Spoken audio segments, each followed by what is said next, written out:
आज की प्रेम कहानी।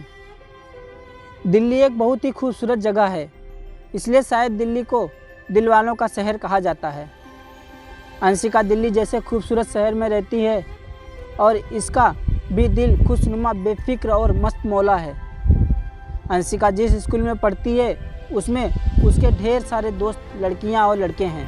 अंशिका प्राइवेट स्कूल में पढ़ती थी, इसलिए उसके और व्यवहार में दिखावा भी है। अंशिका के स्कूल के पास ही एक सरकारी स्कूल है जो लड़कों का स्कूल है। अंशिका के घर के पास रुद्र नाम का एक लड़का रहता था जो उस सरकारी स्कूल में पढ़ता था। रुद्र अंशिका को मन ही मन चाहता है, उसका स्कूल आते जाते पीछा भी करता है और सोचता है कि कब अंशिका को उसकी मन की बात समझ आए।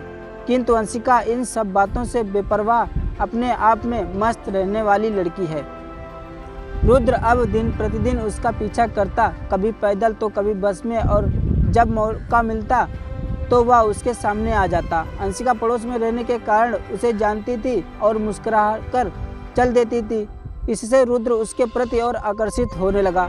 दिन प्रतिदिन यह आकर्षण और बढ़ता गया। धीरे धीरे अंशिका को भी एहसास होने लगा कि रुद्र उसके प्रति प्यार के भाव रखता है। वह उससे मन ही मन प्रेम करता है, लेकिन अंशिका रुद्र के सामने नज़रअंदाज करती है। अंशिका ने रुद्र को काफ़ी समय तक नज़रअंदाज किया। धीरे धीरे अंशिका के मन में भी रुद्र ने घर बना लिया और वे कभी कभी एक साथ घूमते नजर आते, तो कभी आइसक्रीम खाते हुए और कभी पार्क में बैठे। धीरे धीरे दोनों की पढ़ाई चलती रही। दोनों ने बोर्ड का पेपर दिया और इतने अंकों से पास नहीं हुए जितने कि उन्हें बड़े कॉलेज में दाखिला लेने के लिए होती है। दोनों ने ओपन कॉलेज में दाखिला लिया। दोनों का दाखिला एक ही कॉलेज और एक ही क्लास में हो गया। अब इसके कारण दोनों ने नज़दीकियाँ और भी बढ़ गईं। एक दिन की बात है, दोनों पार्क में बैठे हुए थे, तभी एक बच्चा उनके पास आया जो गुलदस्ता बेच रहा था। वह बड़ी जिद करने लगा कि ये गुलदस्ता वह खरीद ले। काफ़ी समय बाद जब अंशिका ने गुलदस्ता खरीदने के लिए रुद्र को कहा तो रुद्र ने झटपट वह गुलदस्ता खरीद लिया और लड़का अपने पैसे लेकर वहाँ से चला गया। काफ़ी समय बैठे बैठे दोनों में बात होती रही। बातें करते करते अचानक एक क्षण आता है जब रुद्र अचानक उठता है और अंशिका के कदमों में अपने घुटने टेककर वह गुलदस्ता अंशिका के सामने बढ़ाता है।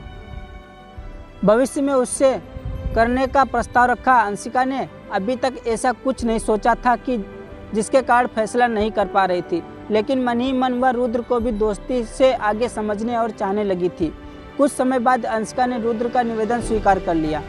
दोनों अब चुपचाप बैठ गए। दोनों को समझ नहीं आ रहा था कि अब इस प्रकार के बातों के बाद अब क्या बात करें। आधा घंटा बीत गया, किंतु दोनों में से किसी ने एक शब्द भी नहीं बोला। अचानक सामने आइसक्रीम वाला आता है। चुप रहने के बाद दोनों एक साथ बोलते हैं, आइसक्रीम खाओगे?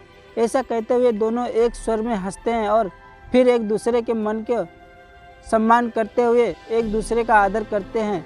रुद्र और अंशिका एक साथ बोलते हैं, आइसक्रीम खाओगे? ऐसा कहते हुए दोनों एक स्वर में हंसते हंसते और फिर एक दूसरे के मन के भावों को सम्मान करते हुए एक दूसरे का आदर करते हैं। रुद्र और अंशिका दोनों ने आपस में शादी करने का निर्णय तो ले लिया, लेकिन अब घर वालों से बात कैसे किया जाए, ये बड़ी समस्या दोनों के सामने आ गई। अंशिका ने धीरे धीरे माँ के रसोई घर में हाथ बटाने लगी। उसी दौरान अंशिका ने अपनी मन की बात अपने माँ को बताई। अंशिका की माँ ने सब बातें सुनी पर कुछ जवाब नहीं दिया। इधर रुद्र की हालत अंशिका से भी ज़्यादा खराब थी। वह ये नहीं समझ पा रहा था कि अपने मन की बात माता पिता से कैसे कहे। रुद्र ने इसका एक तोड़ निकाला। उसका भाई हर्ष जो प्राइवेट नौकरी करता था, उसके माध्यम से ये बात अपने पिता के सामने रखा गया। माता पिता पारंपरिक सोच वाले थे। वह इस प्रकार के विवाह को स्वीकार नहीं करना चाहते थे। उन्हें गांव समाज का भय था, इसलिए उन्होंने इस विवाह के लिए अपनी सहमति नहीं दी। रुद्र जो अपनी भविष्य अंशिका के साथ देखता था, न जाने उसके साथ जीवन के कितने सपने देख डाले थे। वह किसी भी हालत में अंशिका के बिना नहीं रहना चाहता था। रुद्र ने भी यह ठान लिया कि जब तक वह अपनी बात घर वालों से नहीं मनवा लेगा वह खाना नहीं खाएगा। घर वाले भी अड़ गए। रुद्र घर वालों के सामने भूखा रहने का नाटक करता और बाहर अपने दोस्तों के साथ घर खाना पीना खा लेता। किंतु घरवालों के सामने ऐसा व्यवहार करता जैसे वह भूखा है। और उसने खाना पीना खाया। 2 दिन बीत गए और रुद्र ने घरवालों के सामने खाना नहीं खाया। अब घरवालों को चिंता होने लगी कि वह कैसे इस मुसीबत से छुटकारा पाए। इसलिए उसके घरवाले रुद्र की बातों को मानने की सहमति जताते हैं। रुद्र अब बहुत था कि उसके घरवाले मान गए। समय और लगन देखकर दोनों का विवाह करवाया गया। दोनों अपने वैवाहिक जीवन में बहुत खुश रहने लगे और लोगों के लिए एक आदर्श बन गए। लोग और समाज दोनों के प्यार को देखते हुए उनका आदर और सम्मान करते हैं। दोस्तों, अगर हमारी वीडियोस आपको अच्छी लगे तो प्लीज़